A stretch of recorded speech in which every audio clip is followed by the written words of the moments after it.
The boredom of normalcy and the numbness of mediocrity stiffens your passions. What that meant was, I was so sick of myself. I was so bored in my life, man. I was so tired of being mediocre. I was just tired of it, and it was all my fault. I was mediocre because I wasn't doing the things to be exceptional. You ever say to yourself, man, it's gotta be more to my life than this? Don't believe the crushing that you're in as if it is your final residence or place of abode.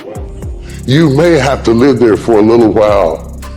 Don't buy it, because you will rise again. Don't own that pain. Don't own that suffering. Don't own that agony. Don't own that grave. Don't own that depression. Don't own that suicide. Don't own that loneliness. Rent it if you must, but don't own it. We all think about quitting and it's hard. It's hard to process information during pain because that pain takes over and you can't think rationally. You're thinking about save yourself. That's not a rational thought. It's not a thought that's going to get you through hard times. You have to know that this thing is going to work. Come hell or high water, whatever it is that I set out to do, it may not happen in 6 months, it may not happen in a year, but at some point, my dream is going to become a reality. You have the power to do more than you can ever begin to imagine. Don't underestimate yourself. You don't know enough about yourself to become a cynic. And so you've got to challenge yourself to access that power that you have within you. You're more than a conqueror.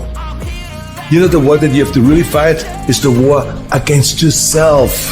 You have to take responsibility. You have to learn new things. You have to feel uncomfortable. Because discomfort is how we grow. That's how we become strong. If you run away from discomfort and resistance your whole life, you will always be weak.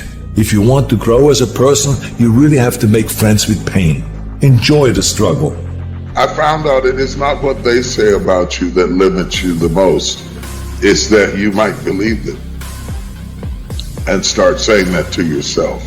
There were many, many, many people who said that I would never be anything.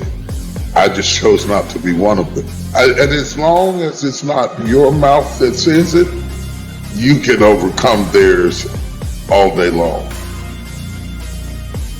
Do that thing, man, that keeps you up at night. That thing that bothers you, man, that makes you trip. You can't quit thinking about it. You always, that thing, man, that you wake up in the middle of the night, you got a new idea. That's what you got to chase. Because anything else, it's going to disappoint you. You're going to forever be sad, man. If you don't chase that dream, you're going to forever be miserable, man. I would hate to die and never do the thing I was born to do. That's a sad thing, man. That people like, they never chase. Because you got jobs and stuff and you listening to other people. I would, man, if I hadn't chased my dream, I wouldn't be here. If I listened to my mother and father,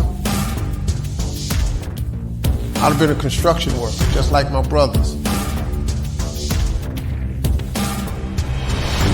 What do you do when 1,000 other people want exactly what you want? What if you're not the only one that wants what you want? What if there are thousands of other people who want what you want? You have to outwork them. You gotta outgrind them. You gotta get up earlier. You gotta stay up later. You gotta execute, and you gotta go from 70 to 120. We did not come this far to just break down and lose now. I'm a winner. I'm going to win. Your dreams are phenomenal. The life that you have for yourself is phenomenal. In your dreams, your bank account is phenomenal. The things that you do, the way that you live, what you have is phenomenal. But you as an individual, you're average. You as an individual, you're good. You as an individual, you're great. And what I'm challenging you to do is to go from average to good, from good to great, and from great to phenomenal.